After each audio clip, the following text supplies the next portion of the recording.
Moving on to the next story, we have Carol Sonnie, who is seriously showing her battle stance and where she stands with regard to her man and her child. When I say her man, I mean her former man. Excuse my language. Anyway, so we all know Carol Sonnie has been very vocal about her and Mulamwah not being together and not ever being together, and there is nothing that can be done upon the face of this world, under it, over it, below it, beside it, that will cause her and Mulamwah to get back together, including their own child, right? And we thought that this was a joke, because oftentimes people just like, they fight. I mean, Favor, what was her name? Nairofe and her man. Didn't we see that mess? And now they're back together. Anyway, we all thought it was like one of those things where she's just like being very loud about it now, but she may end up coming back to him later on in the future.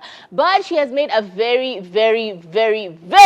stable stance by changing her child's name and completely eradicating Mulamwah's surname from this particular birth certificate. And she says, according to her, that she's over it. Her surname was Oyando, and now it's been changed to Mudhoni, which is her name. And the reason why she says that she did this is she says, I have wanted to have a name that represented her strength and her independence. And when she was asked about whether she's dating or not, she responded by saying, of course she's dating, but the person that she's dating does not like being in the spotlight. And finally, when people tried to probe further about asking questions about Mulamwah, of course, her baby daddy, she said, I'm not going to talk about him.